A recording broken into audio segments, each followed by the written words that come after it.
Everybody, in this video we will talk about the definition of the continuity of a function at a point. First definition, let f be a function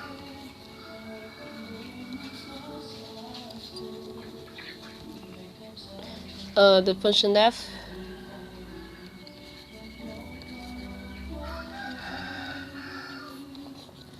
is continuous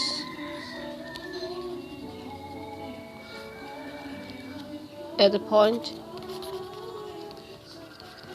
C if the three conditions are satisfied.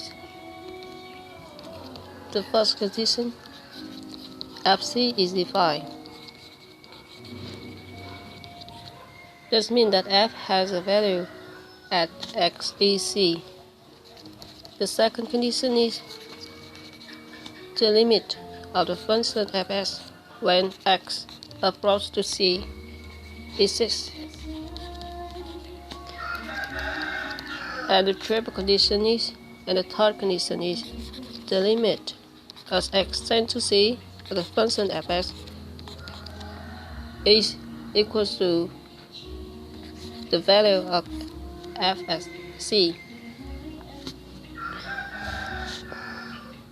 Now again, the function f is continuous at the point x equals c if the following three conditions are satisfied. The first condition is fc defined. The second condition is the limit of the function fs when x tends to c is 6.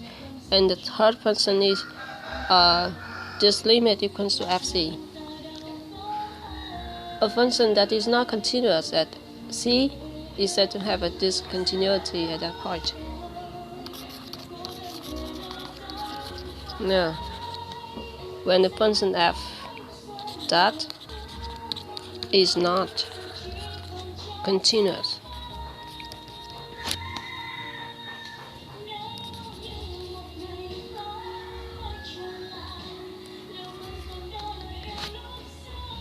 at that is not continuous as c is said to have a discontinuity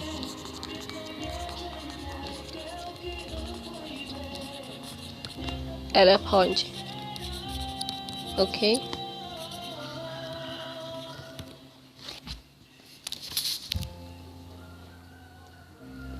There are some kinds of discontinuity that you can see. Okay, we will talk about these kinds. First, you can imagine if OXY, okay? If the function f is continuous at x equals c, thus the graph of x will be continuous. Yes, not interrupt here.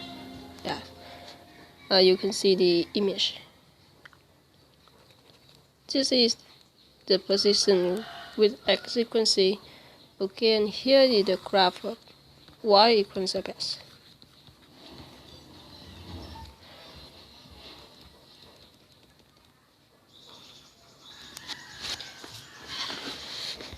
You can see that with this diagram, with the plot, you can see that fx is continuous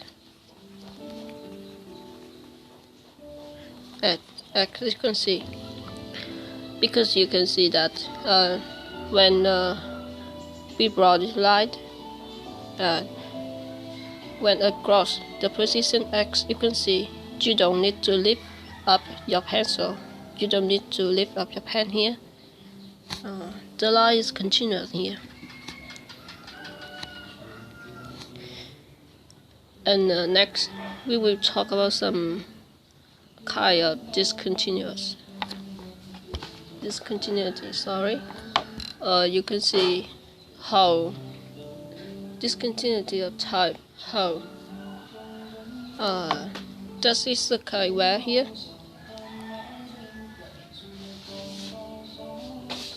There will be the hole here. As to the PC position X equals C1. Yes, you can see a hole here, and when X equals C1, the fx has value here. So you can see that the graph of the function fx is not continuous. The function fx is not continuous at the position X equals C1.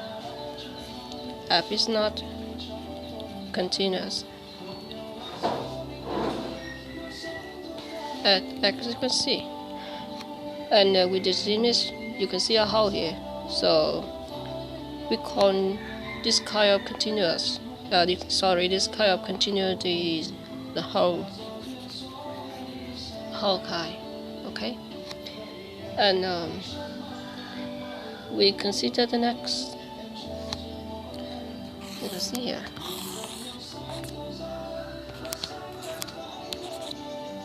The next kind of discontinuity. You can see at the position X equals C here. Sorry, here is C1.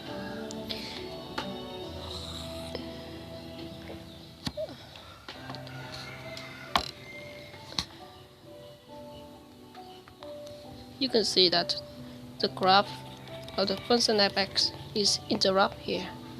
And when imagine you are come on the road to here, and you want to this position, you want to jump, and you want to get to this position, you must jump. Yes, you must jump. So we call this kind of discontinuity is jump. Yes, fx is not continuous at x equals c, and this continuity is sum.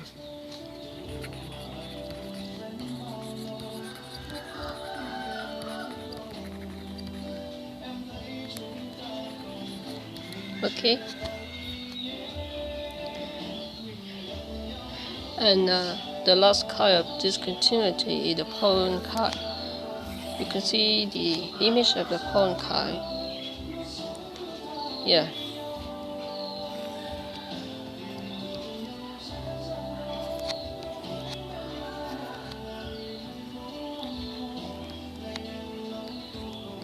This is the position where x equals c. Maybe fx has the value of x equals c or not, but you can see that the graph of fx form a pole here. So we call this discontinuous is a pole chi.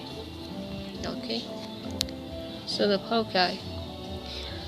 These are three kinds of discontinuous of a function fx at a point x equals c. Next, we will consider whether a function is continuous at a point. And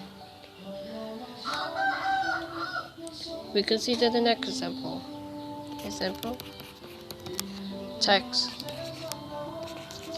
Test the continuity of each of the following function.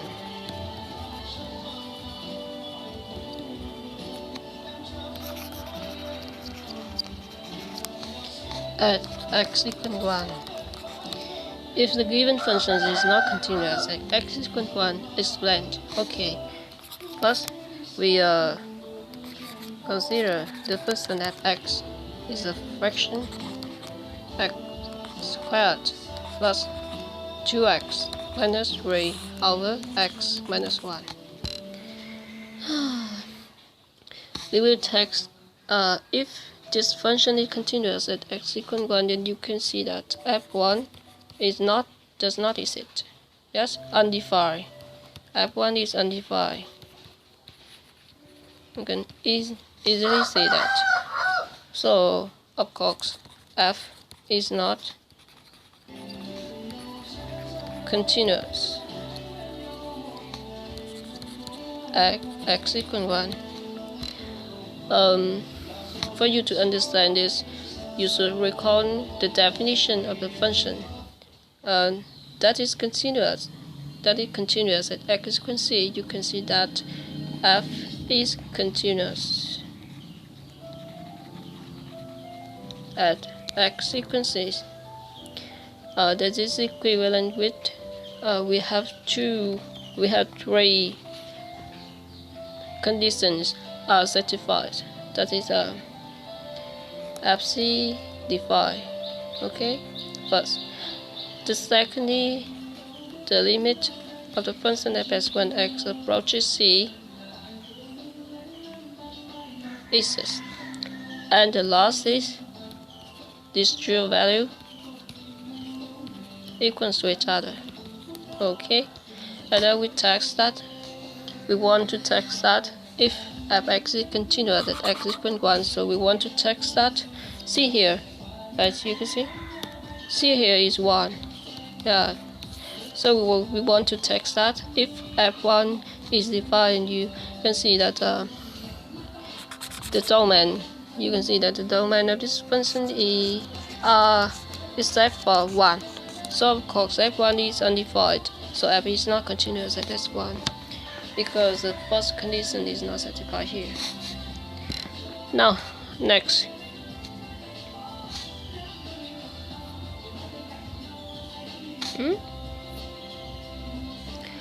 Now next, we will consider the next function gx equals x squared to plus 2x minus 3 over x minus 1 when x is not equal to 1, and gx is 6 when x is 1. And of course we want to consider if the function gs is continuous at x equals 1. So we must check these if these three conditions are satisfied. First, we must to check if g1 defined. Second, we must to check if the limit of the function gs when x tends to 1 defined is x. And then we must check that if this limit and the value of g1 is equal to each other. If these three conditions are satisfied, we have that g is continuous at x equals 1. But if one of these three conditions is not satisfied, so we will have that g is discontinuous at x equals 1. So we will say, of course, you see that g1 is defined and equals to 6 because of the definition of the function gx. And now we will check if the limit of the function gx when x tends to 1 is it. You can see the function of gx when x tends to 1. When x tends to 1, that means x gets closer and closer to 1, but x also not equal to 1. So we will substitute gx by the expressions x squared to plus 2x minus 3 over x minus 1. And we can we can evaluate this limit. To evaluate this limit, first you can see that this is a form of a fraction. So we will try to compute the limit of the polynomial x squared plus 2x minus 3 first, and we have the reason 0 here. And of course, when you compute the limit of x minus 1 when x tends to 1, you also have the reason 0 here. So you have the undeterminate. You have the indeterminate form 0 over 0. So we must use a technique here to compute the limit.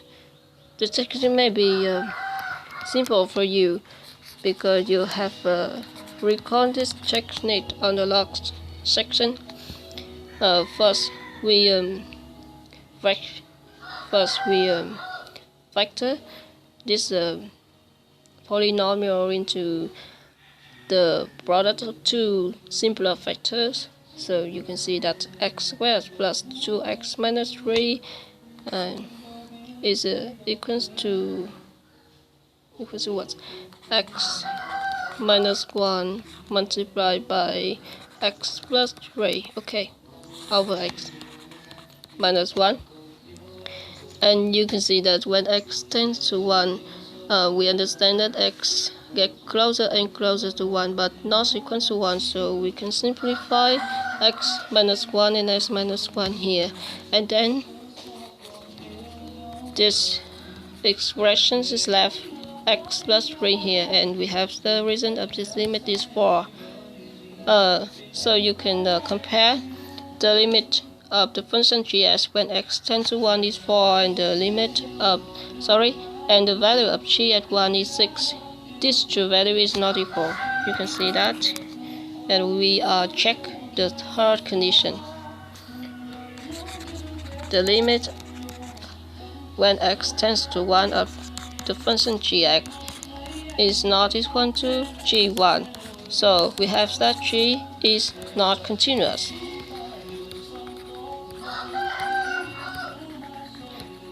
At the point x equals 1. Okay.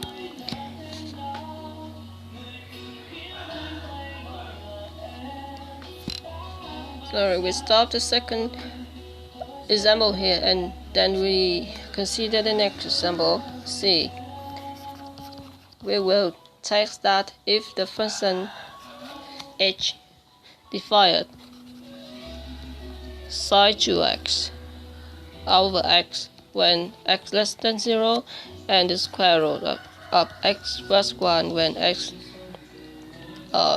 greater than or equal to 0 is continuous at s equals 1. You can use a function diagram to see so clearly. Here the number 0 will divide the real line, yes, the real line here, the real line axis, into two parts.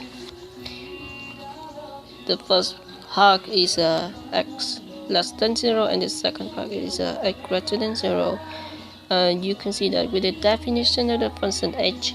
So when x less than 0, we have the expression to psi of 2x over x, and when x is greater than 0, we have x had the expression the square root of x minus 1, and at 0 we have the value of x at the square root of 0 plus 1 does mean 1 here. Okay. Now we want to consider the maybe we can choose a value for us to see. We want to consider the limit of the function h at x equals 1. So 1 here. Okay, 1 is greater than 0 and 1 here, and you can see that around 1, on the interval around 1, we have the expression of h is the square root of h minus 1. Okay, now return to our problem. We want to consider if h is continuous at s equals 1, so we must test if h is satisfied the three conditions. The first condition is if h1 defined. The second condition is if the limit of the function at h1 x tends to 1 is x, and the third condition is that if the two values equal to each other. Okay, now we will test this ray function. First, you can see that h1 of course is defined, and because 1 is greater than 0, so we use this expression to compute the value of h1, and we have h1 is a square root of 1 plus 1, that is the square root of 2. Of course, the first condition is satisfied, and we come to the second condition. We compute